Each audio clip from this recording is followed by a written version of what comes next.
My husband once told me, "From now on, I'll decide when we talk or spend time together. Stop chasing me." And honestly, I can't believe I ever lowered myself enough to marry you. You were never and will never be anywhere near my level. So, I stopped. 2 weeks of silence later, he showed up at my workplace, wanting back the woman he thought he'd broken. Honestly, I can't believe I ever lowered myself enough to marry you. You were never and will never be anywhere near my level. My husband Michael said those exact words to me on a Tuesday night in October, while I stood in our dining room wearing the dress I had chosen to celebrate my Teacher of the Year award. He had come home 3 hours late to the special dinner I prepared, barely glanced at the table set with our wedding china and flickering candles, and delivered what he clearly considered an overdue correction to our marriage. From now on, he would decide when we talked or spent time together. I needed to stop chasing him like a desperate puppy. He compared our salaries as if human worth could be measured on a spreadsheet. My $48,000 as a second-grade teacher against his upcoming partnership at a prestigious law firm, and declared we were not equals. Then he walked past me into his office and closed the door, leaving me standing alone with the cold salmon and dying candles. I did not cry or beg or knock on that door demanding answers. Instead, I felt something cold and clear settle inside me, like ice forming on a winter lake. If my husband wanted silence and distance, if he truly believed marrying me had been lowering himself, then I would give him exactly what he asked for with such perfect compliance that 2 weeks later he would be standing in my school lobby holding roses and begging for the woman he thought he had broken. Before we continue, I want to thank you for being here and sharing in stories of strength and reclaiming your worth. If you believe that no one should be told they're beneath their partner's level, please consider subscribing. It's free and helps us reach more people who need to hear this. Now, let's see how Emily's powerful journey unfolds. But I need to back up and explain how we arrived at that moment, because the cruelty of that night did not appear out of nowhere. It had been building for months in ways I kept making excuses for, explaining away each small cut until they accumulated into something I could no longer ignore. I had spent the entire afternoon preparing that dinner with careful attention to every detail. The salmon was pan-seared exactly the way Michael's mother had taught me during those early months of our marriage, when she still pretended I was good enough for her son.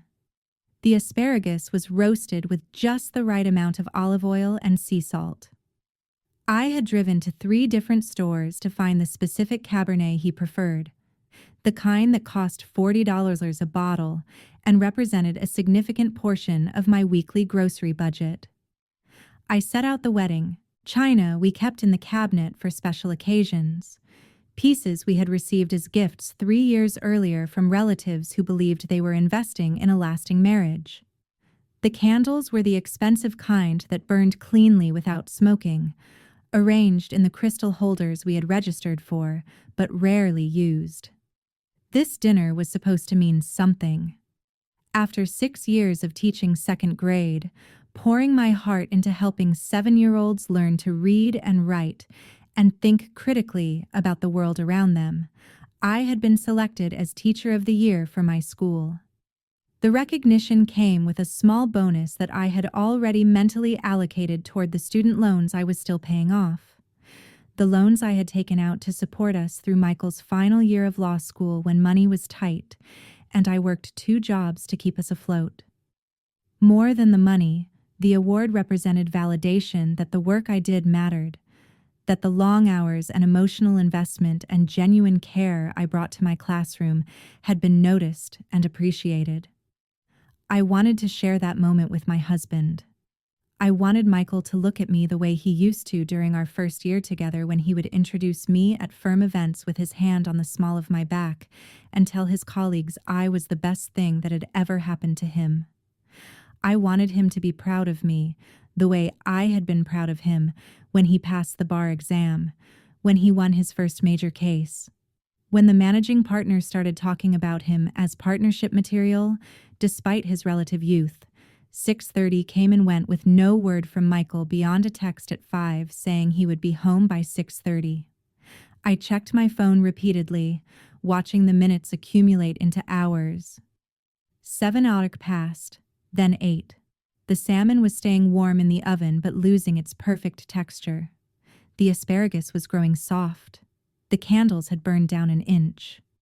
I texted him twice asking if everything was okay, if he was still planning to come home for dinner, and received no response to either message.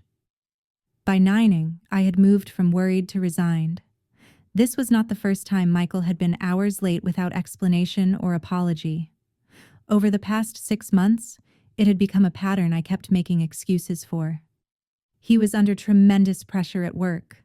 The partnership review was consuming all his time and energy. Important clients needed attention at unpredictable hours. Big cases required late nights at the office. I told myself these things repeatedly, constructing elaborate justifications for behavior that deep down I knew was simply disrespect, dressed up as professional obligation. When the door finally opened at 9:30, I stood up from the dining room table where I had been sitting in the dimming candlelight. My heart lifted briefly with irrational hope that maybe he would apologize. Maybe he would notice the effort I had made. Maybe we could salvage something from this evening. Michael walked in wearing one of his expensive Tom Ford suits, his tie already loosened around his neck, his attention fixed on his phone screen. He did not look up as he entered. He did not register the table set with our special china or smell the dinner I had kept warm or notice the candles still flickering. He just walked past the dining room toward his home office, his thumbs moving across his phone in that constant typing motion that had become more familiar to me than his touch. I moved quickly to intercept him, stepping into the hallway before he could disappear into his office and close the door. The words came out in a rush, bright and eager in a way that embarrasses me now when I remember it. I told him about the award, about being selected as Teacher of the Year, about the recognition ceremony that would happen next month at the district gala. My voice carried hope and excitement and a desperate need for him to care, to acknowledge this achievement, to show even the smallest sign that my accomplishments mattered to him. Michael held up one hand without looking at me. That gesture, small and dismissive, was somehow worse than anything he said afterward. It was the way you would silence an interruption during an important phone call. The way you would wave off a waitress trying to refill your water glass when you were in the middle of a conversation that actually mattered. He stopped in the hallway and finally looked up from his phone, and I saw his face register not interest or pride, but irritation that I had delayed him from whatever he considered more important than this conversation. What he said next came out in the voice he probably used with opposing counsel when delivering bad news, clinical and precise, and utterly devoid of warmth.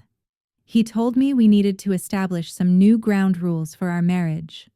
The phrase sounded rehearsed, as if he had been planning this speech during his drive home, or perhaps for weeks before this moment.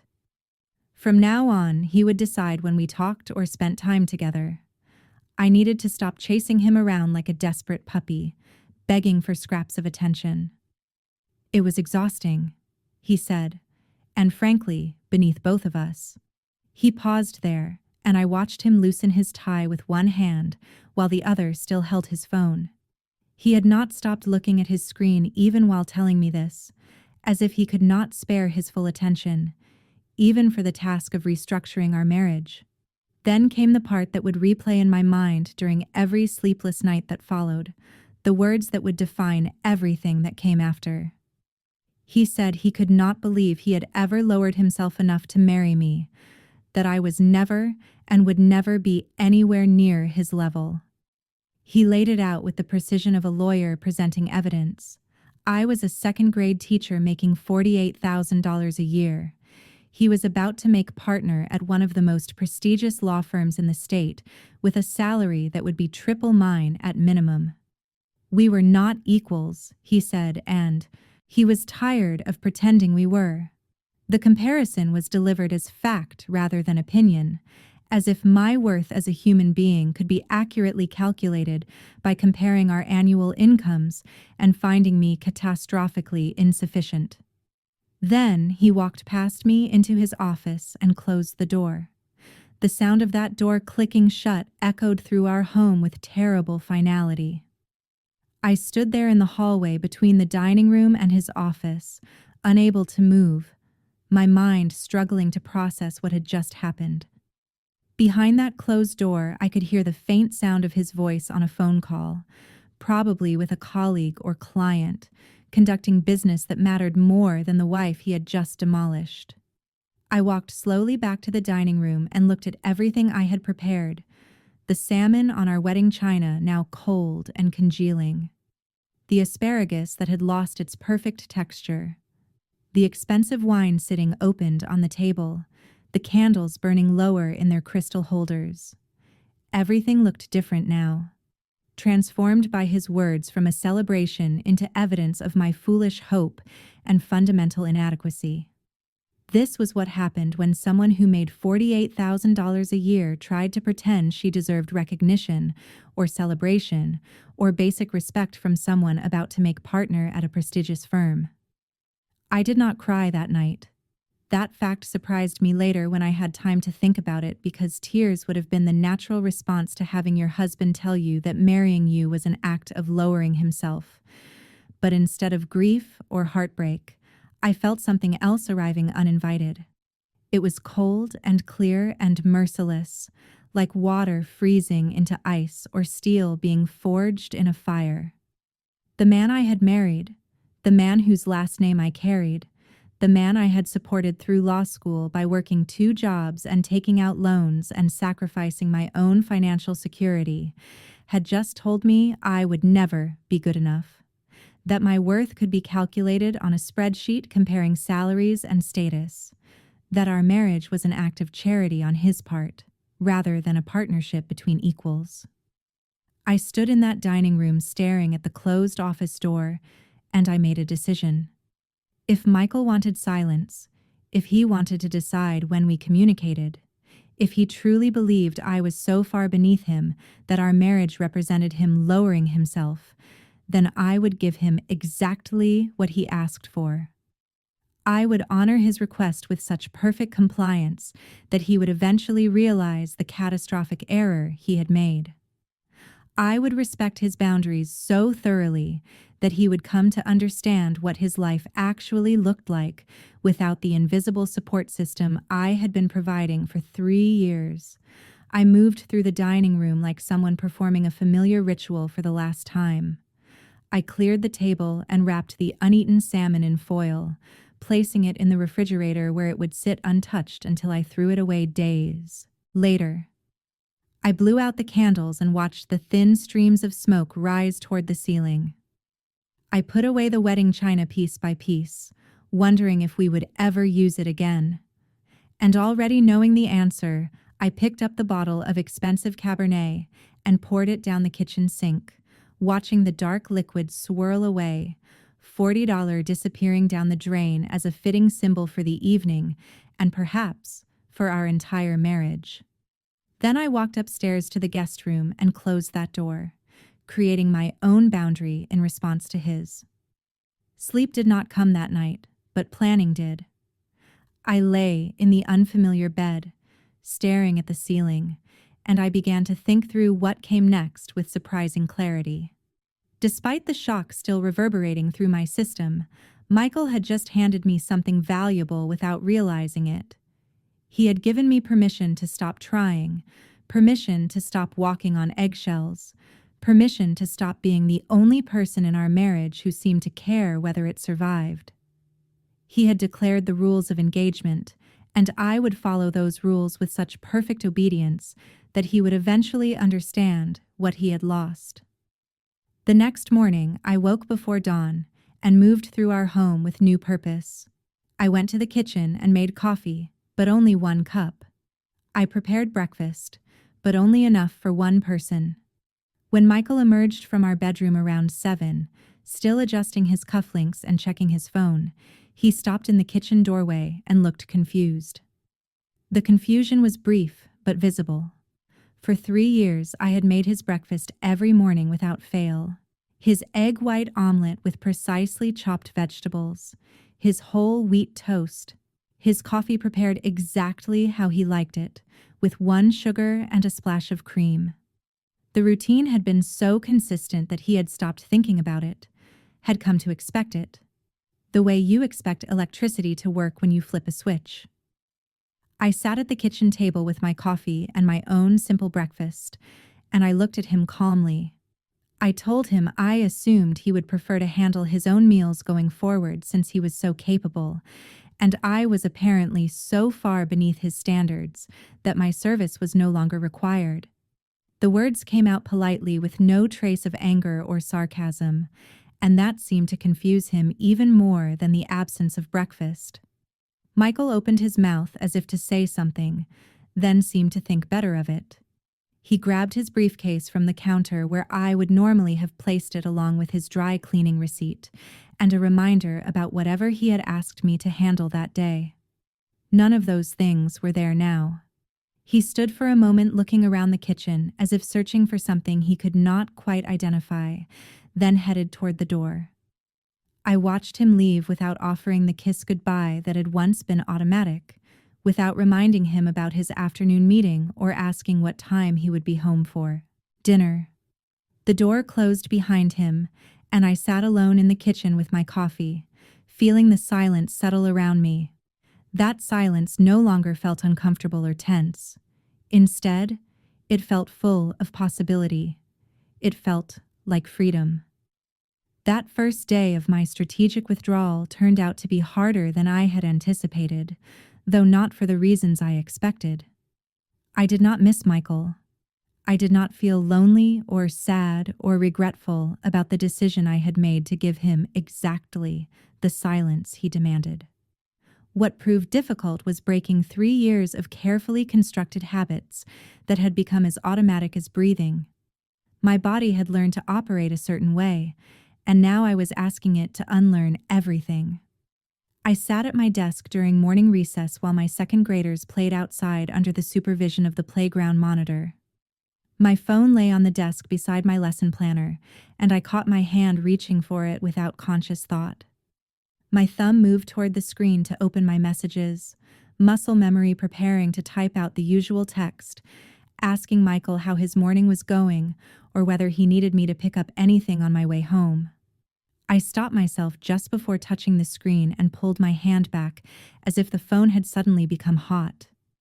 This happened again during my planning period, and again while my students were at lunch. Each time I had to actively override the impulse that had been reinforced daily for 3 years. I decided to redirect that energy somewhere else. I picked up my phone and texted my sister Sarah instead, asking if she wanted to have dinner sometime that week. We had not spent quality time together in months because I always seemed to have something I needed to do for Michael. Sarah responded almost immediately with enthusiasm and 3 exclamation points, saying she had been worried about me and would love to catch up. Then I messaged my friend Jessica, who I had been neglecting because Michael always seemed to need something during the evening hours when I might have maintained friendships. Jessica wrote back saying she thought I had forgotten she existed and suggesting we meet for drinks Friday after work. I even responded to an email from Megan, the 5th grade teacher down the hall, whose lunch invitations I had declined at least 6 times over the past year, because I always rushed home to make sure Michael had a proper dinner waiting. When I finally walked into the teacher's lounge that afternoon carrying my lunch, Megan looked up from her salad with genuine surprise. She had been sitting alone at one of the small round tables, grading papers while she ate, and her face brightened when she saw me. I asked if I could join her, and she immediately moved her stack of papers to make room. We talked about nothing particularly important. Megan told me about the vacation to Belize she was planning for spring break, showing me photos on her phone of the eco lodge where she had booked a room. she complained about a difficult parent conference she was dreading the following week, with a mother who refused to believe her daughter needed additional reading support. She shared her thoughts on the new principal's questionable policy changes regarding standardized testing preparation. I realized as we talked that I had missed this simple conversation with another adult about topics that had nothing to do with managing Michael's needs, or anticipating his moods, or making sure his life ran smoothly. Megan asked me how my week was going, and I found myself telling her about my Teacher of the Year award. Her reaction was everything Michael's should have been. She grabbed my arm and actually squealed with excitement, saying I absolutely deserved the recognition, and she had always thought I was one of the best teachers in the building. We spent the rest of lunch discussing the upcoming ceremony and what I should wear and whether I would give a speech. When the bell rang signaling the end of lunch period, I felt lighter somehow, as if the simple act of being seen and celebrated by someone who genuinely cared had released pressure I did not know I had been carrying. By day 3, something shifted in a way I had not expected. I woke up that morning and went through my routine of showering and getting dressed and preparing for work. And somewhere around the time I was brushing my teeth, I realized I had not thought about Michael even once. I had not wondered what time he would be home. I had not mentally reviewed his schedule to anticipate what he might need from me. I had not checked my phone to see if he had sent any messages overnight.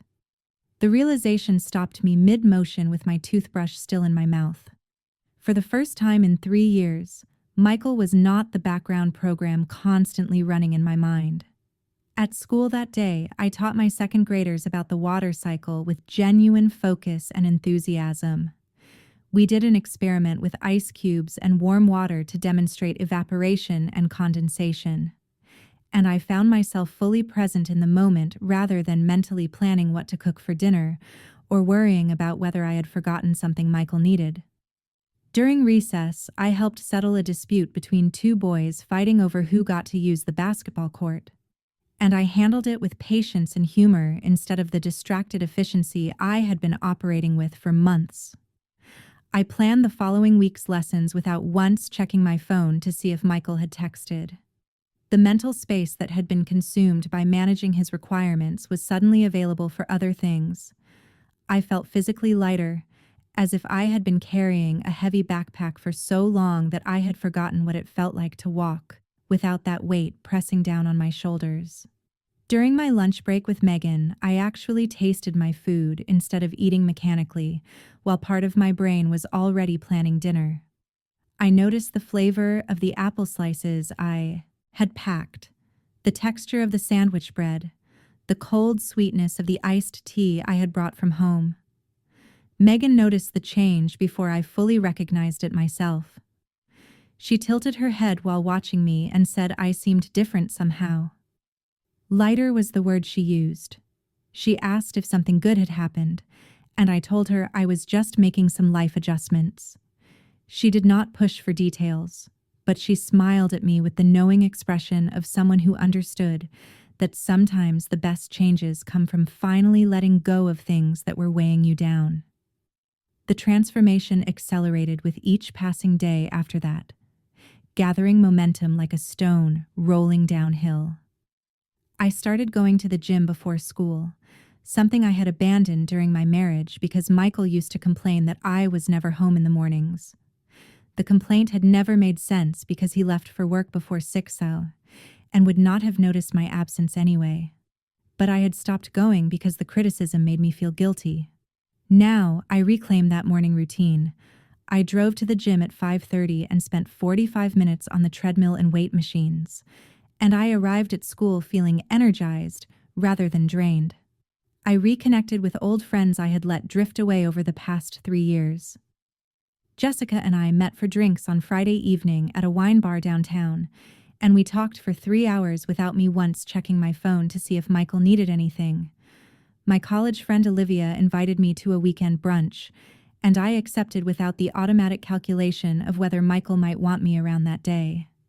These friendships had been neglected because Michael always seemed to need something during the hours I might have spent maintaining connections outside our marriage. And I had not fully realized how isolated I had become until I started rebuilding those bridges. On Wednesday evening of my second week, I did something I had been wanting to do for years. I signed up for a pottery class at the community center. The class met every Wednesday from 6 to 8, time I would normally have spent preparing elaborate dinners that Michael barely acknowledged. I walked into the studio feeling nervous and excited, and I was greeted by Elizabeth, the instructor. She looked to be in her early 60s with short silver hair and clay permanently embedded under her fingernails. She had the kind of face that suggested she had lived through difficult things and emerged stronger. Elizabeth welcomed me with genuine warmth and showed me to a pottery wheel in the corner. She demonstrated how to center clay on the wheel, her hands moving with practiced confidence. I tried to copy her movements, but my first attempt was a disaster that collapsed into a misshapen lump within seconds. Elizabeth laughed kindly and told me everyone started there. She said learning pottery required patience and willingness to fail repeatedly before anything good emerged. Then she shared something personal. She had been teaching pottery for 20 years. She said after her second divorce forced her to rebuild her life from scratch. She had needed something that was entirely hers, something nobody could criticize or diminish or take away. Pottery became that thing for her. She looked at me with eyes that seemed to see more than I had said, and she told me that sometimes the best things we create come from the rubble of what we thought we wanted. Her words settled over me like a blessing. I worked the clay for the rest of that class, and while nothing I made was remotely presentable, I felt something shift inside me. I was building something new from the ruins of my marriage, and it would be entirely mine. On day 7, I made a decision that felt both terrifying and necessary. During my lunch break, I drove to a bank across town where Michael would never have reason to go. I walked into the building with my heart pounding and asked to speak with someone about opening a new account. The banker who helped me was a young woman who looked fresh out of college.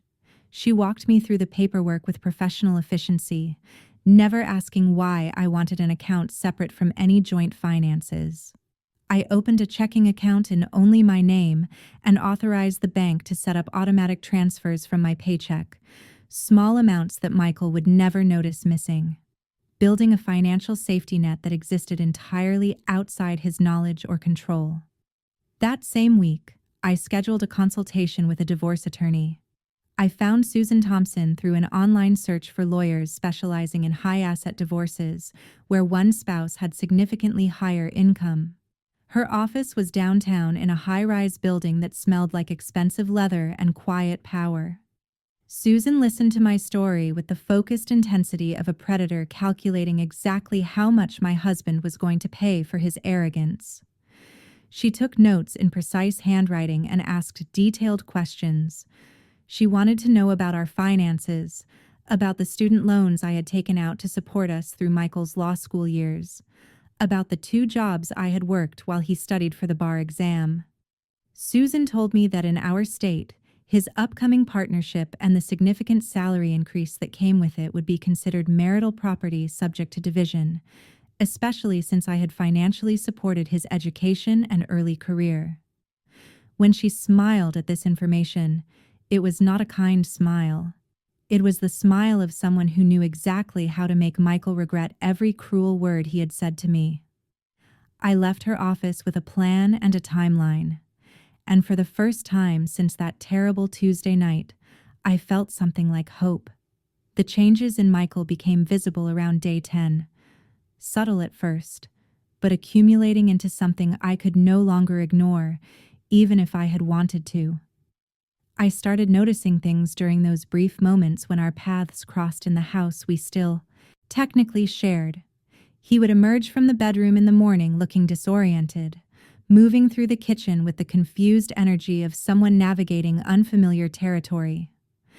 I could hear him opening cabinets and closing them again, the sounds punctuated by long pauses that suggested he was trying to remember where things were supposed to be, or perhaps wondering why they were no longer where he expected them.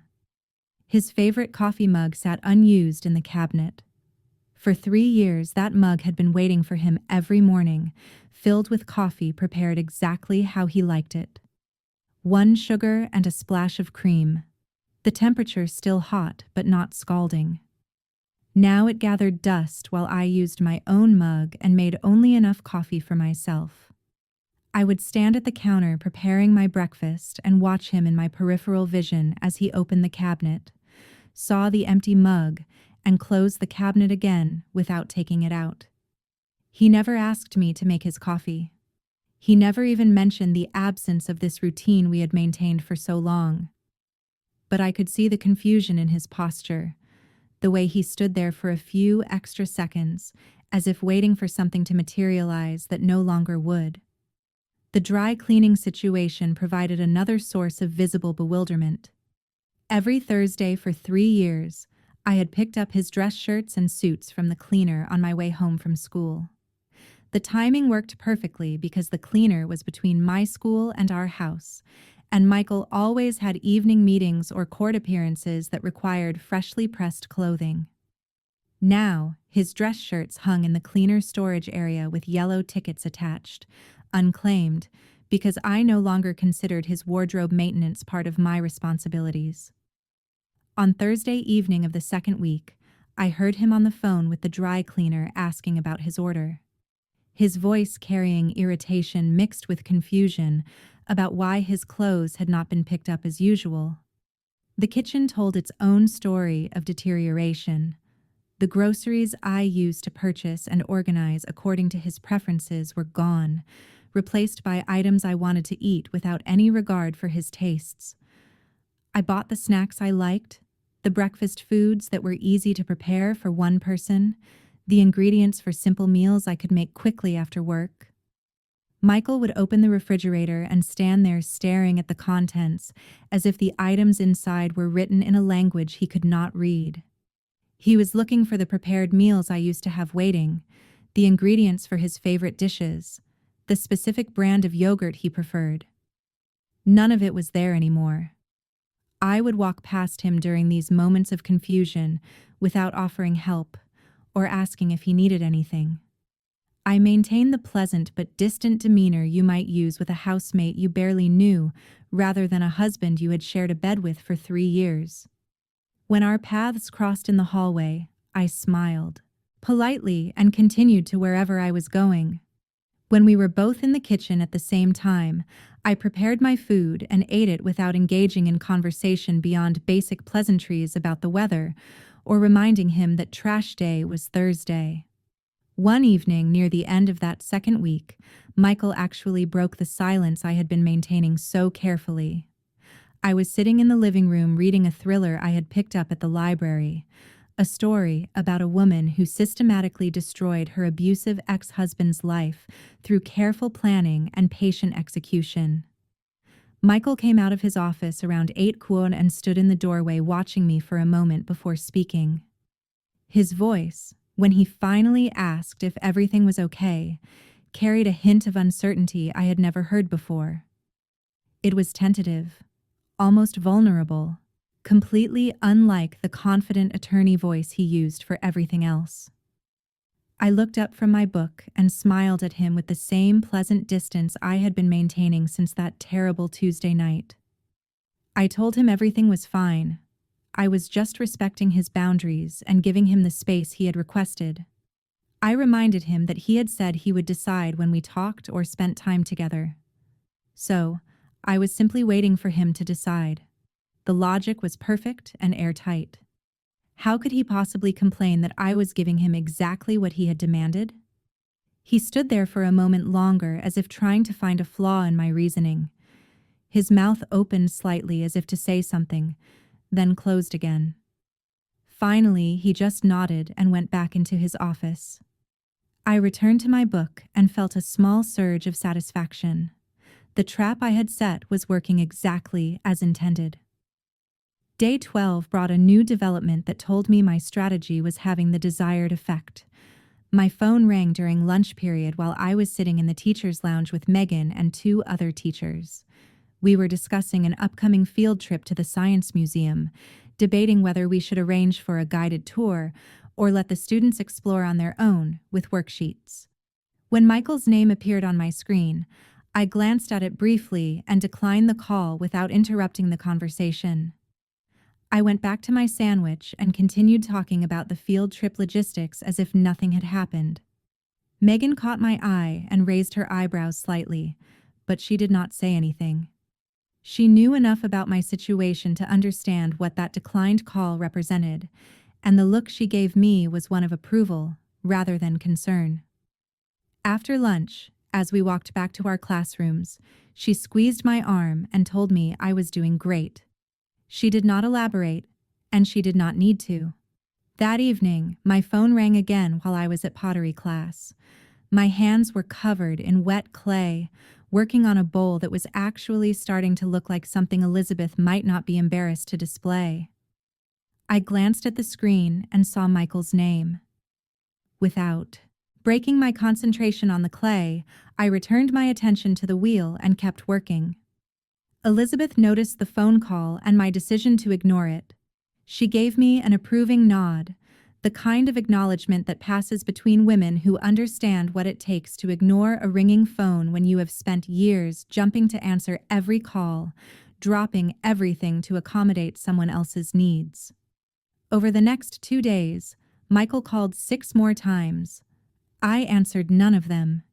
Each ignored call felt like reclaiming a small piece of myself that I had given away without realizing the transaction was happening. Wednesday afternoon, Thursday morning, Thursday evening, Friday at noon, Friday evening, Saturday morning. The calls kept coming and I kept declining them with increasing satisfaction. I was not being vindictive or cruel. I was simply following the rules he had established. He would decide when we communicated, and apparently, he had not yet decided.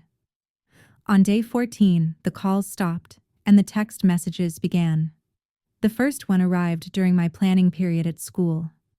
It was brief and polite, asking if I was okay. I read it and put my phone back down without responding. The second message came an hour later, expressing confusion about why I was not answering his calls or texts. The third message that evening carried a different tone, frustration bleeding through the carefully worded sentences. He said he did not understand what was happening, that we needed to talk, that my silence was making things worse. I read each message as it arrived and deleted it without responding. What could I possibly say that would not undermine the perfect logic of my position? He had told me to stop bothering him, so I had stopped. He had said he would decide when we communicated, so I was waiting for him to decide. The fact that his attempts to initiate contact did not count as deciding was a nuance he apparently had not considered when establishing his rules.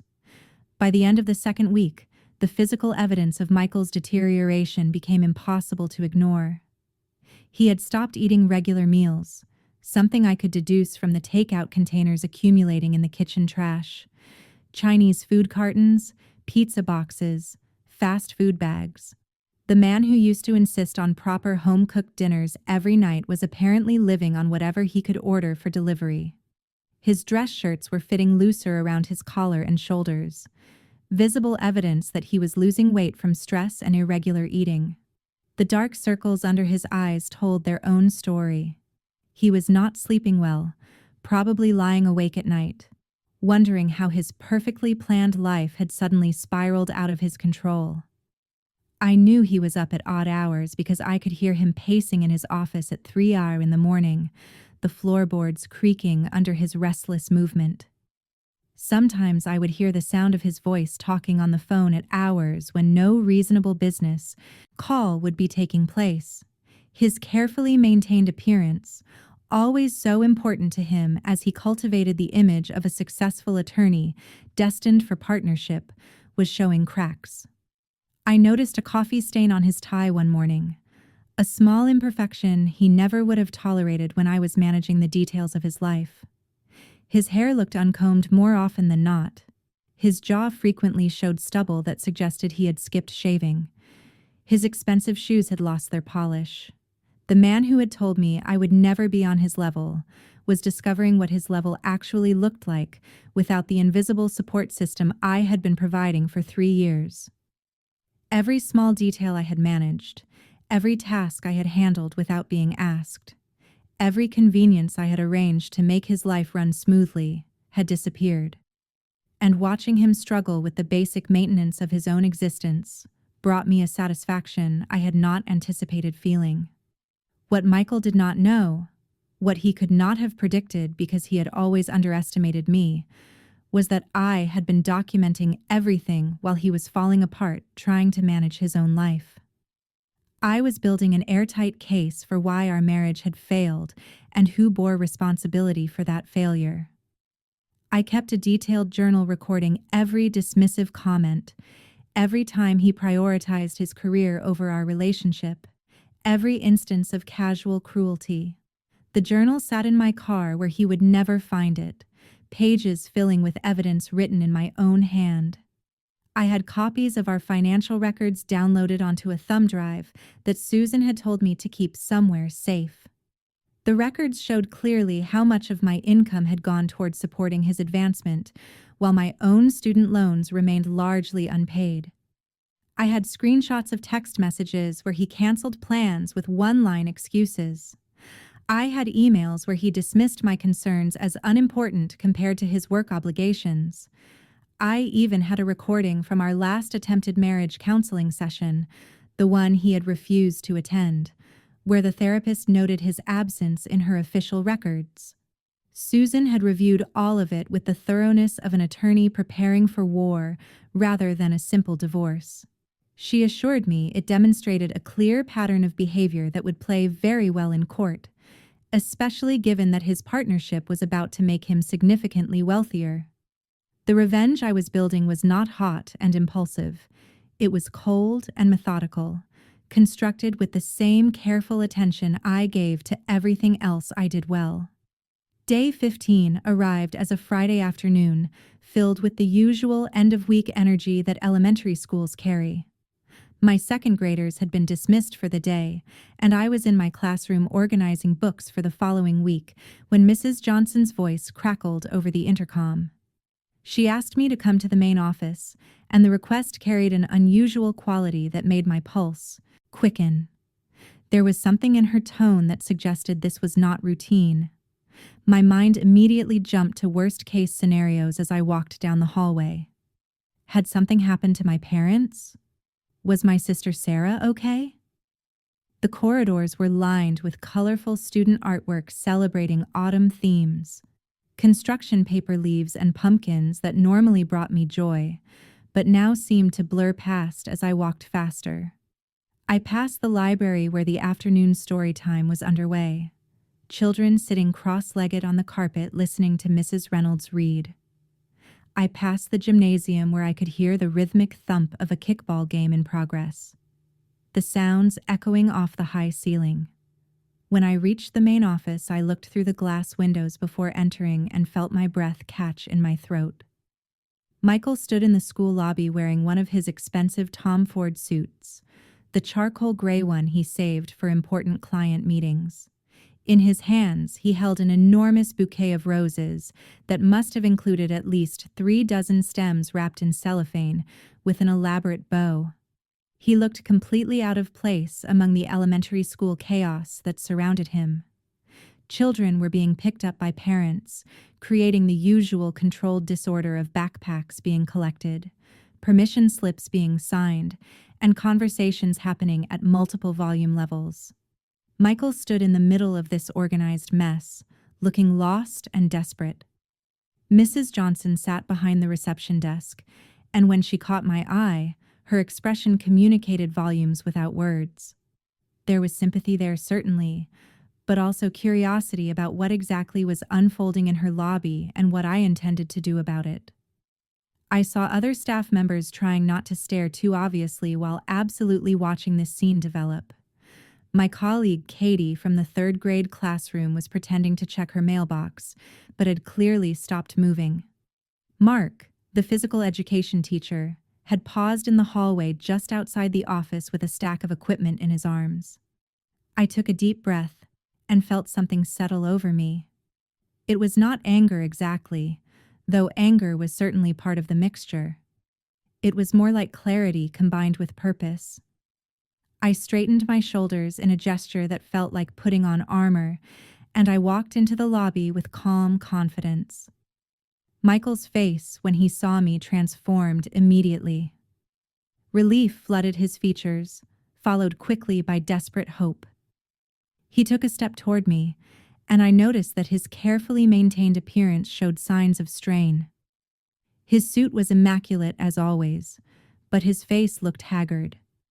The dark circles under his eyes were more pronounced than they had been even a few days earlier. He had lost weight in a way that made his collar seem slightly too large. He started talking before I could say anything, words tumbling out in an uncharacteristic rush. Michael made his living crafting perfect arguments and maintaining complete control in high-stakes negotiations, but right now he sounded like someone who had lost his script and was improvising badly. He said he had been trying to reach me for days. He said he had been calling and texting and did not understand why I was not responding. He held out the roses toward me like they were a peace offering that would somehow reset everything between us. He explained that he had been under tremendous stress with the partnership review. He said he might have said some things he did not really mean. He suggested we go to dinner that evening at Romano's, the Italian restaurant I used to love. We had not been there in over a year because Michael was always too busy, but apparently now he had time. He talked about reconnecting and working through our problems and how much he missed me. He said he missed us as if we had been a functioning partnership rather than a one-sided arrangement where I gave everything and he took it as his due. The performance was desperate and transparent.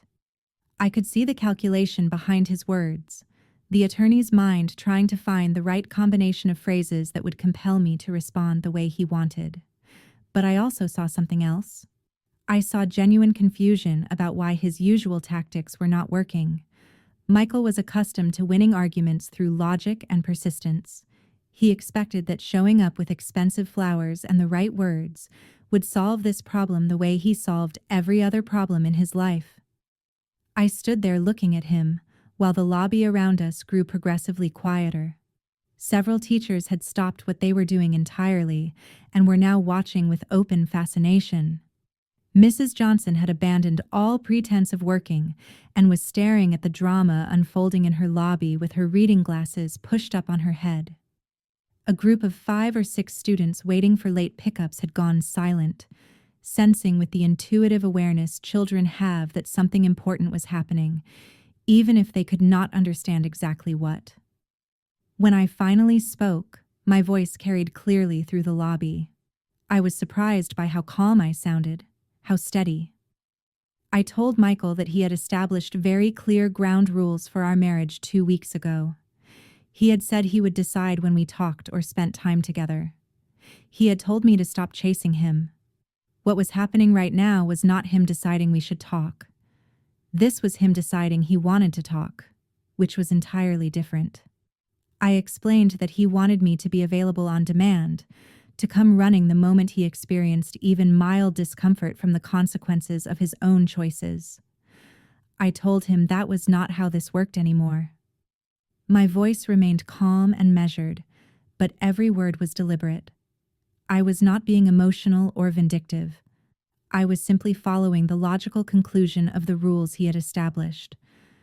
Michael blinked at me, and I watched genuine confusion cross his features. In his world, people did not tell him no. Opposing counsel might argue their positions, but eventually negotiations happened and compromises were reached. Clients might have concerns, but Michael convinced them to trust his judgment. His world operated on the assumption that with the right approach, any problem could be solved and any person could be persuaded. But I was refusing to be persuaded, and he did not have a framework for understanding why his performance was failing. His confusion quickly transformed into anger. I could see the shift happen in his posture and his expression. His jaw tightened. His voice, when he spoke again, carried an edge that made several of the watching children take a step back toward their parents. He said I was his wife, and the way he said it suggested this fact alone should compel my obedience. He said I could not just ignore him for 2 weeks like he did not exist. He called what I was doing manipulative and said it constituted emotional abuse. The accusation was so absurd that I actually laughed. The sound surprised me as much as it seemed to surprise him.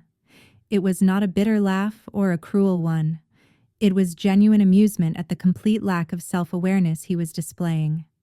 Here was a man who had told me I would never be on his level, who had called marrying me an act of lowering himself, who had demanded I stop bothering him and wait silently until he decided he wanted my attention.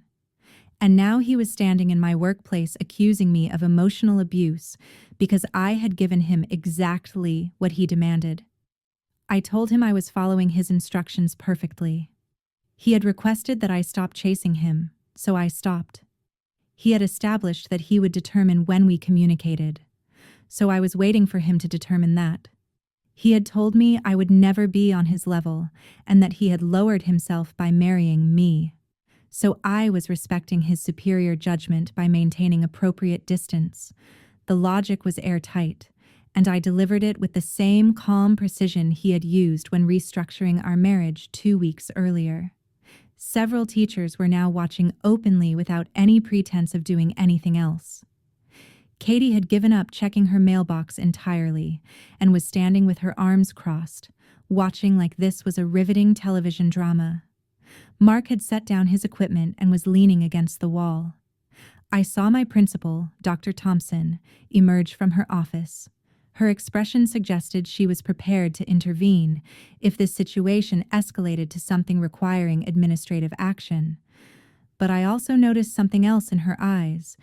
It looked almost like approval of how I was handling this confrontation. Michael stood there holding his wilting roses, and I could see him trying to find some angle, some argument, some way to regain control of a situation that had slipped entirely beyond his management. His mouth opened and closed several times as he searched for words that would not come. Michael stood there in the school lobby holding those wilting roses, and his voice changed. It dropped to something almost pleading, a tone I had never heard from him in 3 years of marriage. He asked what I wanted from him. The question itself revealed how little he understood about what was happening. This was not a negotiation where I had demands that could be met. This was not a contract dispute where the right offer would bring me back to the table. He started offering concessions like he was in a deposition. He called himself an idiot. He admitted he had been stressed and taken it out on me. He acknowledged he had said things he should not have said. Each admission came out carefully worded, and I could see him watching my face for signs that his strategy was working. He suggested we go somewhere private to talk about this like adults, as if privacy would somehow make his casual cruelty easier to forgive or forget. As if the problem was that we were having this conversation in public rather than the content of what he had said to me 2 weeks earlier. I looked at him standing there, and I realized something profound. I was not looking at the man I had fallen in love with 3 years earlier. I was looking at a stranger who happened to wear his face. This person genuinely believed that the appropriate combination of words and gestures could reset everything to his preferred default settings. He thought he could apologize just enough, promise just enough, perform contrition just enough, and I would return to my role of supporting his life while receiving nothing but contempt in return. The word that came out of my mouth was simple and revolutionary. Just no. Not an explanation or a justification or an apology for saying it. I told him I was not going to dinner with him. We were not going to talk. I was going to finish my work week and go home to my apartment. I made sure to emphasize that last part. My apartment, not our house. My apartment that I had found and rented without his input or permission. I explained that I would enjoy a peaceful weekend without walking on eggshells or wondering if my very existence was annoying him. I suggested he leave the school, return to his office, and start getting used to what his life looked like without me managing every detail of it. My voice remained calm throughout this entire speech. I was not angry or emotional. I was simply stating facts about how things would proceed from this point forward. The information about the apartment hit Michael with visible force. He actually took a step backward as if I had pushed him. He repeated the words back to me. Your apartment. He said it like a question, even though I had not phrased it as one. His face went through several expressions in rapid succession. Confusion gave way to disbelief, which transformed into something approaching panic. He started protesting immediately. We lived together. He said I was his wife. I could not just move out without discussing it with him first. He was invoking the marital contract as if it was a binding legal document that obligated my presence regardless of how he had treated me.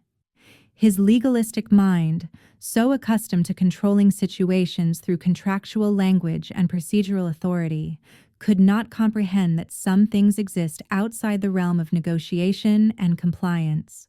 Some things cannot be managed through the right combination of terms and conditions. I told him to watch me. Then I turned and walked away down the hallway toward my classroom. My sensible teaching shoes squeaked slightly on the polished floor. Behind me, I heard him call my name. His voice carried a note of genuine panic that was completely unlike his usual controlled attorney tone. He was beginning to understand the full scope of what he had lost, and the realization was clearly overwhelming his ability to maintain composure. But I did not turn around. I did not acknowledge his plea. I did not give him the satisfaction of knowing he had gotten any reaction from me beyond the calm dismissal he deserved. I just kept walking until I reached my classroom door. I went inside and closed it behind me, and I stood there for a moment with my back against the door, feeling my heart pounding from the confrontation.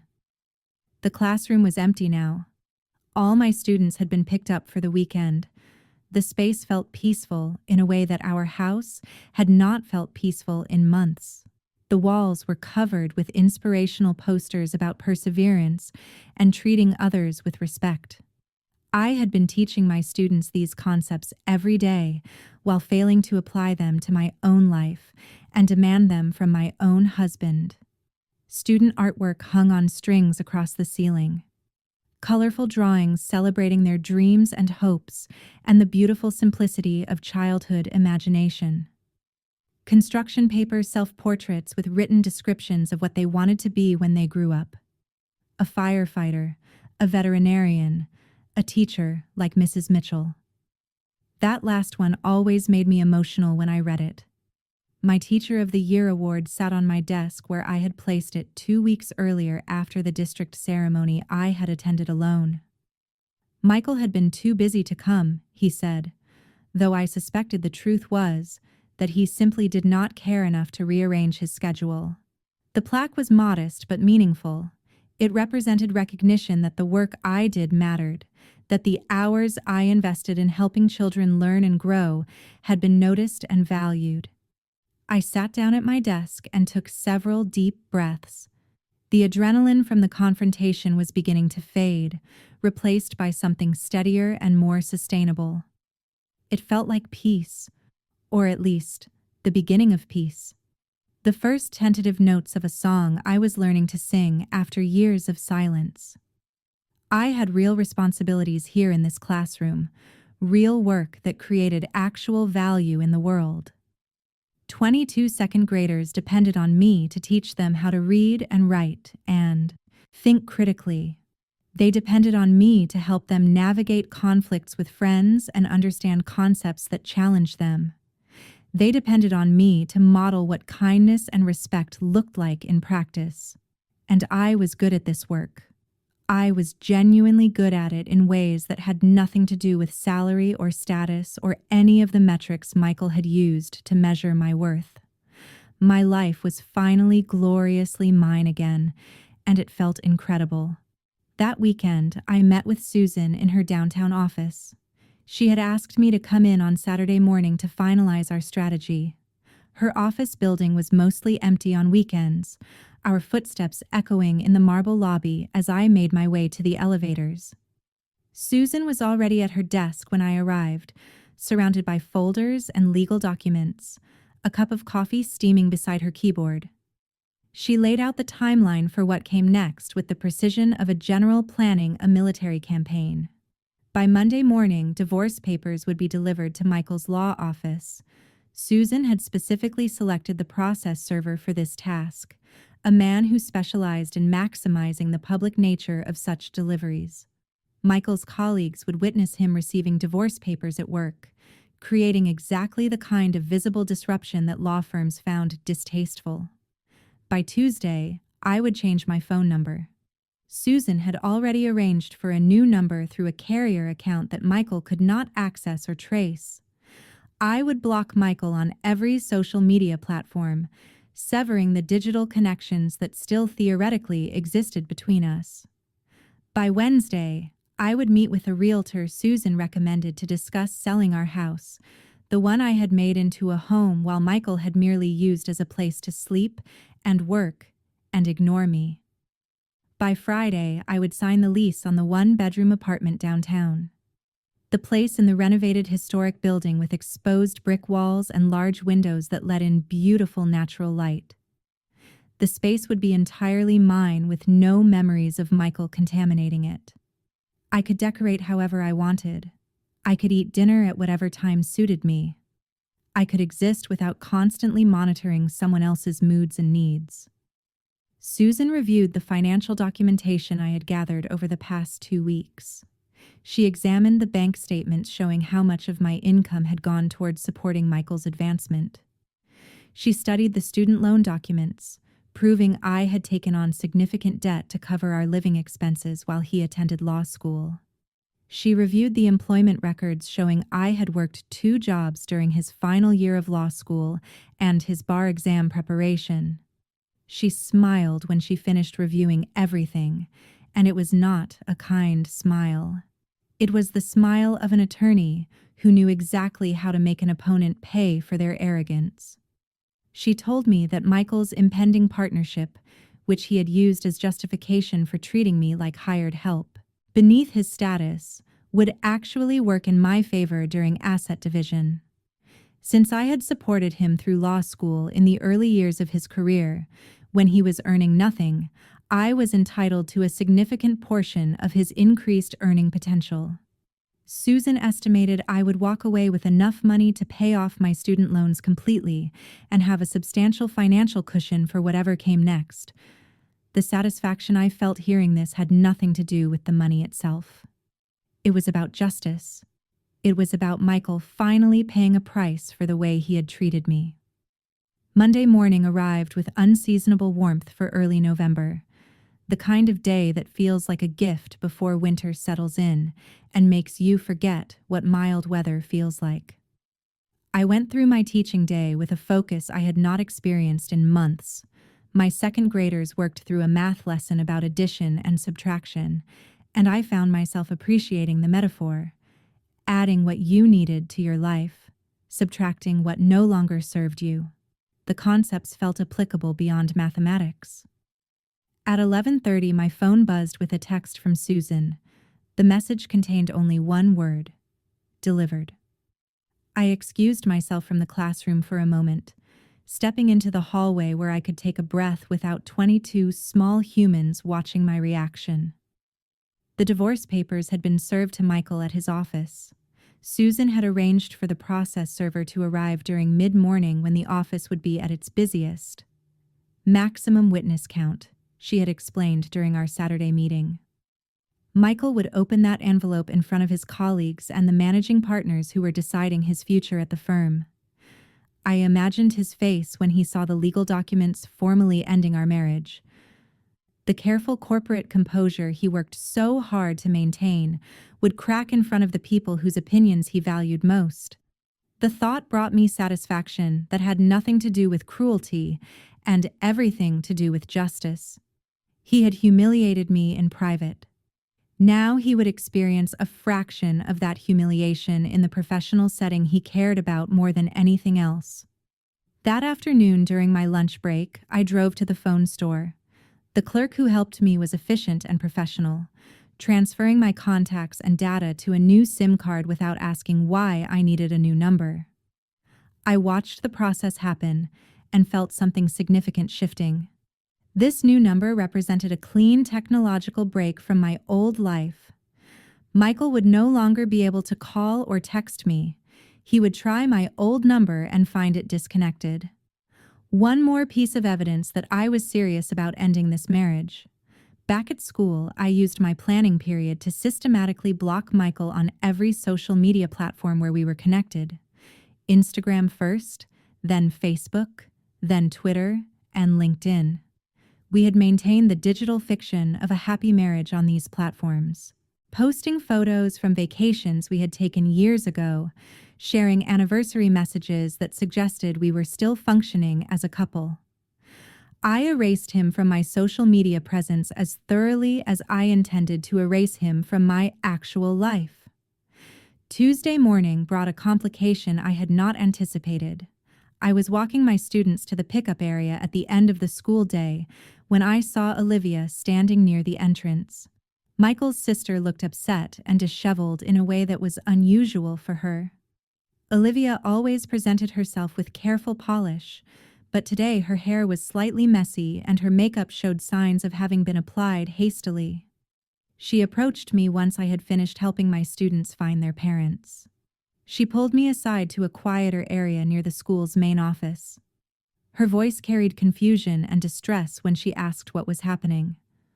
Michael had called her the night before in a panic, she said, talking about divorce papers being served at his office and how I had moved out without warning and was refusing to talk to him. Olivia acknowledged that Michael could be difficult and demanding. She admitted he had been under tremendous stress with the partnership situation. But surely, she suggested, we could work this out if we just communicated properly.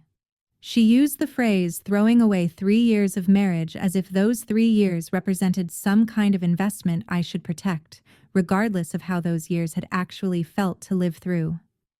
I looked at Olivia and made a decision about what I owed her in terms of explanation. She had been friendly to me during our marriage, inviting me to coffee and including me in family events. But she had ultimately always been her brother's ally first. Still, she deserved to know the truth rather than whatever version Michael was telling. I told her calmly and clearly what Michael had said to me that Tuesday night in October, that he could not believe he had ever lowered himself to marry me, that I would never be on his level, that he would decide when we spent time together and I needed to stop bothering him. I watched Olivia's face change as she processed this information. Surprise appeared first, followed quickly by discomfort that suggested she had not known the full extent of her brother's cruelty. What Olivia said next shifted something fundamental in my understanding of the situation.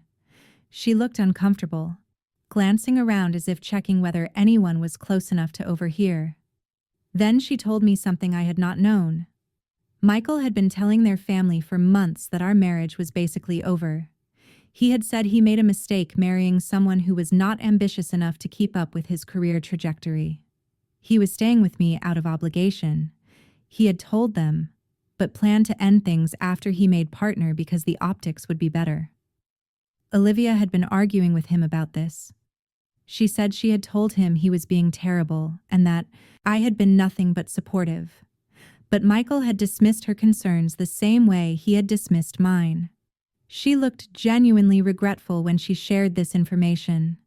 She said she should have told me sooner, but had hoped Michael would come to his senses and realize what he was throwing away. The revelation landed with unexpected force. Michael had not just been cruel to me in private. He had been systematically undermining our marriage to his family for months, constructing a narrative where I was the inadequate spouse holding him back from his full potential. He had been so confident I would never leave that he had told his family our marriage was essentially over, while still expecting me to cook his meals and manage every detail of his life. The information made his shock at my departure even more satisfying. He had taken me so completely for granted that he could not imagine I would actually follow through and leave. He had assumed I would always be there quietly managing his existence regardless of how he treated me. I thanked Olivia for telling me. I said I appreciated her honesty and that I held no ill will toward her. But I also made clear that my decision was final. Michael had shown me exactly who he was, and I had chosen to believe him. Olivia nodded slowly, and I could see her processing that her brother had created this situation entirely on his own. By Wednesday evening, Michael had apparently moved through several stages of responding to the divorce papers. My friend Jessica called me around 7 hours while I was at home in my new apartment unpacking boxes. She had seen several posts Michael made on Facebook. I could not see them myself because I had blocked him, but they were visible to our mutual friends and his extended network. Jessica read them to me, her voice carrying barely suppressed outrage. Michael had posted vague statements about how marriage takes work and communication, about how some people give up instead of fighting for what matters, about how he was learning painful lessons about trust and commitment. The posts were carefully crafted to make him look like the wronged party. The devoted husband struggling to understand why his wife had suddenly abandoned him without explanation. Several of his colleagues and law school friends had commented with supportive messages. They clearly had no idea what had actually happened. They were responding to the narrative Michael was constructing, one where he was the victim of my unreasonable behavior rather than the architect of his own relationship's collapse. Jessica was furious on my behalf. She wanted to comment on his posts and set the record straight publicly. But I told her I felt only cold amusement at his transparent attempt to control the narrative and position himself as the victim. It was such a predictable move from someone who made his living shaping stories to suit his desired outcome. I told Jessica the truth about what Michael had said to me, the exact words he had used that Tuesday night. I gave her permission to spread that information through our friend group as she saw fit. I was done protecting his reputation and letting him rewrite history to suit his preferred story. If Michael wanted to play the victim publicly, then people deserved to know what kind of victim he actually was. Jessica promised she would make sure the truth got out. I trusted her to handle it with the right balance of directness and discretion. She had a large network of mutual friends and a talent for strategic information sharing. By the end of the week, most of our social circle would know exactly what Michael had said to me and why I had left. I hung up the phone and looked around my new apartment. Boxes were still stacked in corners, waiting to be unpacked. My few pieces of furniture looked sparse in the space, but it was mine. Every single inch of it belonged to me and reflected my choices rather than compromises made to accommodate someone else's preferences. The systematic dismantling of my marriage was proceeding exactly according to plan. Susan's timeline was being followed with precision. Michael's carefully constructed image was beginning to crack as the truth spread through our social networks. And I was building something new from the pieces of my old life, something that would be entirely mine. 3 weeks after I served divorce papers, Michael showed up at my new apartment on a Saturday morning. I had been unpacking the last boxes from my move, organizing my small kitchen with the dishes and utensils that were mine alone when I heard the knock on my door. I looked through the peephole and felt my stomach tighten when I saw him standing in the hallway. He was holding 2 coffee cups from Java Haven, the expensive cafe we used to visit during our first year of marriage when he still made romantic gestures. He looked terrible in a way that went beyond simple tiredness. His expensive suit hung differently on his frame, suggesting he had lost more weight. The dark circles under his eyes had deepened into something that looked almost bruised. His hair, usually perfectly styled, looked like he had run his hands through it repeatedly. I opened the door but did not step aside to let him enter. I stood in the doorway blocking access to my apartment. This space that represented freedom and new beginnings and a life he was not invited into. His voice when he spoke had none of the arrogant confidence that had characterized our final months together. Instead, it carried something almost tentative, uncertain. He asked if we could talk. He held out one of the coffee cups toward me, and I noticed his hand was shaking slightly. I took the coffee, but did not move from the doorway. He launched into what was clearly a prepared speech, the kind he probably practiced in front of a mirror or rehearsed during his drive over. He said he had been wrong, that the partnership pressure had made him say terrible things he did not actually mean. He told me he had started going to therapy to work on his issues with stress and communication. He said he understood now how much I had done for him, how much he had taken for granted. He wanted to prove he could be the husband I deserved. He said he was willing to do whatever it took to fix this. I listened to his entire speech with the patience of someone who no longer had any emotional investment in the outcome. I let him finish completely before I said anything. Then I asked him the question that had been forming in my mind since my conversation with Olivia.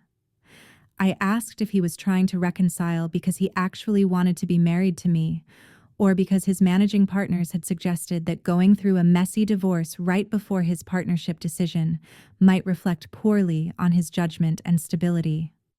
The way his face changed told me everything I needed to know before he even attempted to answer. There was a flicker of surprise that I had figured this out, followed immediately by careful neutrality as his attorney brain tried to formulate a response that would not confirm my suspicion. He tried to deny it. He said, "Of course, he wanted me back because he loved me and realized what he had lost." But his delivery completely lacked conviction. His eyes would not quite meet mine. Instead, looking at a point somewhere over my left shoulder, his voice carried none of the certainty he brought to his legal arguments. I told him I had already discussed this possibility with Susan. She had explained to me how law firms often viewed personal chaos as evidence of poor decision-making that might extend to professional matters. His sudden interest in reconciliation coming exactly 3 weeks after receiving divorce papers, and at precisely the time when partnership decisions were being finalized, seemed like remarkably convenient timing. I watched him realize that I had seen through his performance completely, that the woman he had dismissed as too simple and low status to match his level had actually been several steps ahead of him throughout this entire process. The realization seemed to physically deflate him. His shoulders sagged, and he looked down at the coffee cup in his hand as if surprised to find it there. I took a breath and told him something I had been thinking about for weeks. He had been right about one thing, I said. We were not on the same level, but he had gotten the hierarchy completely backwards. I explained that I spent my days teaching children how to read and think critically and treat each other with kindness and respect. I shaped young minds and made actual contributions to society that would ripple forward through generations in ways neither of us could fully measure. Every child I taught to read would have opportunities they would not have had otherwise. Every student I helped understand mathematical concepts would be better equipped to navigate a world that required those skills. Every time I mediated a gishudaha playground dispute and taught conflict resolution, I was creating adults who might handle disagreements more constructively. Michael, on the other hand, spent his days helping wealthy corporations find legal loopholes to avoid paying taxes and maximize profits regardless of social cost. His work paid extraordinarily well, yes, but it created no real value for anyone except his clients and his firm. He helped the already wealthy become more wealthy. He helped powerful entities avoid their social responsibilities. That was what his prestigious partnership would allow him to do more of. I said my level was just fine. I was proud of my level. And I had no interest in descending to his level, where human worth was calculated purely by salary and status, where love was transactional and conditional, where marriage was something you stayed in only when the optics benefited your career advancement. I told him the divorce would proceed exactly as planned. Susan had assured me the settlement would be substantial given that his partnership and the significant salary increase it brought would be considered marital property. I had supported him through law school by working 2 jobs and taking out loans that I was still paying off. I had facilitated his career advancement by managing every aspect of his personal life so he could focus entirely on professional success. Under state law, I was entitled to a significant portion of his increased earning potential.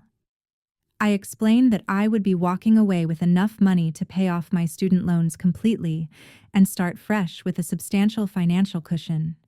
He, meanwhile, would be learning the expensive lesson that treating people like disposable assets carries real consequences. Michael's face went through several expressions as I spoke. Shock gave way to something that looked like anger, which then transformed into what I can only describe as defeat. But he made one final attempt to salvage the situation, and this attempt revealed everything about who he truly was. His voice took on a sharp edge as he warned me that fighting the divorce would be expensive and drawn out. His firm had excellent attorneys who could make the process very difficult for me. I was making a mistake I would regret. It was a threat disguised as concern, and it confirmed everything I had come to understand about the man I had married. I smiled at him. It was the same calm smile I had given him that first morning when I stopped making his breakfast. I told him Susan was expecting exactly this kind of intimidation tactic and had prepared accordingly. I had documentation of everything: his verbal abuse, the financial imbalance in our marriage where my income supported his advancement while my own debt remained unaddressed. The way he had told his family our marriage was over while still expecting me to cook his meals and manage his life. I mentioned the recording from our last attempted couples therapy session, the one he had refused to attend. The therapist had noted his absence and his unwillingness to work on our relationship in her official records. Susan had explained that this kind of documentation could be very valuable in proceedings. I told him Susan was actually hoping he would choose to fight the divorce. It would give her the opportunity to expose his behavior in detail during discovery and depositions. The process would create exactly the kind of messy public divorce his firm would view as evidence of poor judgment and instability. The very thing he was trying to avoid by attempting reconciliation would become inevitable if he chose to contest the divorce terms. I watched the calculation happen behind his eyes. He was an attorney. He understood litigation strategy and risk assessment. He realized that fighting would cost him far more than the money he would lose in the settlement. His reputation at the firm, his partnership prospects, his carefully cultivated image of being a successful professional with his life under control. All of it would be damaged by a contentious divorce that exposed how he had treated his wife. He stood there for a long moment, and I could see him trying to find some angle, some argument, some way to regain control of a situation that had completely escaped his management. But there was nothing left to say. He had played every card he had, and none of them had worked. He turned and walked away down the hallway without another word. I watched him leave, his shoulders hunched in a way that made him look smaller than he actually was. When he reached the end of the hallway and turned toward the stairs, I closed my door. I stood there with my back against the door for a moment, holding the expensive coffee he had brought me. Then I walked to my kitchen sink and poured it out. I did not need his coffee or his apologies or his belated attempts at reconciliation. I had everything I needed right here in this apartment that was entirely mine. I stood in my kitchen for a moment after pouring out Michael's coffee, looking at the empty sink and feeling something settle inside me. It was not triumph exactly, though there was satisfaction in knowing I had handled that final confrontation with complete control. It was more like finality. The last thread connecting us had been severed, and what remained now was simply the legal process of making our separation official. 4 months later, that legal process concluded in a conference room at Susan's office. Michael and I sat on opposite sides of a polished mahogany table, signing documents that formally ended our marriage. His attorney was a sharp-looking woman named Laura Bennett, who had clearly counseled him not to fight this battle. She reviewed the settlement terms with professional efficiency that suggested she understood her client had no good options, and fighting would only make things worse. I signed each document as Susan slid them across the table to me. The settlement was exactly what Susan had predicted. Enough money to pay off all my student loans completely. A substantial portion of Michael's partnership bonus that he had received 2 weeks after I filed for divorce. The bonus he had used as justification for telling me I would never be on his level. Half the equity in our house, which had sold quickly to a young couple expecting their first child who loved the kitchen I had renovated and the garden I had planted. Michael looked diminished sitting across from me, smaller than I remembered, as if the past 4 months had compressed him in ways that went beyond the physical weight loss I could see in his face. He had aged in a way that suggested stress and poor sleep and the accumulated weight of consequences he had never anticipated facing. We did not speak during the signing except for the necessary legal acknowledgments. When his attorney asked if he understood the terms, he said yes in a voice that carried no emotion. When Susan asked if I had any questions before finalizing, I said no, and signed the last document with my maiden name that I had already begun using again. When it was finished, I stood up and gathered my copies of the paperwork. Susan walked me to the elevator, and as we waited for it to arrive, she told me she wished all her clients handled their divorces with the same calm, strategic clarity I had demonstrated. Most people let emotion drive their decisions in ways that cost them dearly, she said. I had approached this like someone playing chess rather than engaging in warfare, and the results spoke for themselves. I thanked her for her excellent work and told her I hoped I would never need her professional services again. We both laughed at the dark humor of that statement. The elevator doors opened and I stepped inside, turning to see Michael still sitting at the conference table visible through the glass walls of the meeting room. He looked lost in a way that might have made me feel sympathy if I had not spent 3 years watching him systematically diminish my worth. The doors closed, and I descended to the lobby, walking out into afternoon sunlight that felt warmer than it should have for late winter. 6 months after the divorce finalized, I sat in my apartment on a Saturday morning with coffee made exactly how I liked it, strong and black, with nothing to dilute the bitter richness I had come to prefer. My apartment had become fully mine in ways that went far beyond legal ownership. The handmade pottery from Elizabeth's classes filled the open shelves in my kitchen, each piece representing a Wednesday evening I had spent learning to create something beautiful with my own hands. My books were arranged in an order that made sense only to me, organized by when I planned to read them rather than by author or genre. The morning light came through windows dressed with curtains I had chosen without considering anyone else's opinion, a deep blue that made the space feel calm and peaceful. I had kept teaching at the same elementary school where the public confrontation with Michael had happened. If anything, the other teachers now treated me with additional warmth and respect, as if I had passed some kind of test by standing up for myself in front of witnesses. My second graders that year were a particularly delightful group, full of curiosity and energy, and the kind of questions that made me think carefully about how to explain complex ideas in ways 7-year-olds could understand. I had poured energy into my teaching that previously had been diverted into managing Michael's needs and moods. My lesson plans were more creative. My patience with difficult students was greater. My enthusiasm for the work itself had returned in a way I had not experienced since my first years of teaching. The Teacher of the Year award that had sparked everything now sat on a shelf in my apartment alongside the pottery I had made. A reminder that my work had value regardless of whether anyone at home acknowledged it. I had reconnected with old friends and made new ones through my pottery class in the book club Megan had invited me to join.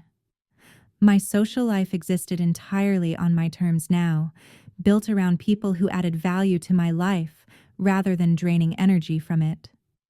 My sister Sarah had become one of my closest confidants, our relationship deepening now that I no longer had to pretend everything was fine in my marriage.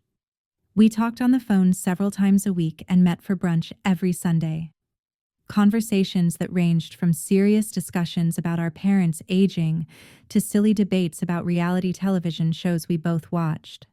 Jessica called me one evening in early spring with news she had heard through the law firm gossip network that still connected her to people who knew Michael professionally. She prefaced the information by asking if I even wanted to hear updates about him, and I almost said no, but curiosity won out. The partnership Michael had treated as inevitable had been deferred for at least another year. The managing partners had cited concerns about his judgment and stability during what they described as a personally difficult period. The divorce and the circumstances surrounding it had reached the firm's leadership through channels Michael had not controlled. They had decided he needed to demonstrate sustained professional excellence before they would consider elevating him to partner. Jessica said her source indicated Michael had been furious, but had no recourse except to accept the decision and try to prove himself over the coming year. The thing he had valued more than our marriage, the achievement he had used as justification for treating me like I was beneath him, had been delayed partly because of how he had handled our relationship. I felt no satisfaction from this news, which surprised me. I had imagined during the early weeks after leaving that I would enjoy knowing his actions had cost him professionally. But sitting in my apartment, listening to Jessica share this information, I felt only a distant sense that justice had been served in ways I had not orchestrated or controlled. The universe apparently had its own way of balancing accounts without requiring my continued involvement. I told Jessica I appreciated her sharing the information, but that I was ready to stop tracking Michael's life and focus entirely on building my own. She understood immediately what I meant without requiring further explanation. We moved on to talking about other things, and I realized that Michael was becoming what he should have been all along. A person from my past rather than someone who occupied space in my present. Sitting in my apartment as spring arrived and brought warmer weather and longer days, I reflected on what revenge actually meant in the context of my divorce. The revenge had not been in destroying Michael, though the financial settlement and the impact on his partnership aspirations certainly caused him difficulty. The revenge had not been in public humiliation, though the confrontation at my school and the gossip that followed had damaged his carefully cultivated image. The real revenge was simpler and more profound. The revenge was peace. Waking up each morning without anxiety about what mood I would find when I went downstairs. Going through my days without walking on eggshells or monitoring my tone or wondering if some innocuous comment would trigger an argument. Coming home to silence that felt welcoming rather than tense. The revenge was choosing myself after spending 3 years choosing someone else. Reclaiming the energy and attention I had poured into a person who viewed my love as weakness and my support as entitlement. Understanding that I had always been exactly the right size, exactly the right level, exactly enough, and that Michael's inability to see that reflected his deficiency rather than mine. I was a teacher who shaped young minds and made differences in children's lives that would ripple forward through generations. That was enough. That had always been enough. And if Michael ever figured out what he had lost, the woman who had loved him unconditionally before he taught her that some people do not deserve unconditional love, it would be far too late. The woman he tried to diminish had turned out to be stronger than he ever imagined. She had walked away with her dignity intact and her future bright with possibility. And she was drinking her coffee exactly how she liked it, in an apartment that was entirely hers on a Saturday morning that belonged to no one but herself. This story of calculated revenge and reclaimed power had you absolutely hooked. Smash that like button right now. My favorite part was when Emily stood in that school lobby and calmly told Michael she had gotten her own apartment, watching his entire world crumble in real time. What was your favorite moment of her journey? Drop it in the comments below. Don't miss more powerful stories of strength and justice like this one. Subscribe and hit that notification bell so you never miss an upload.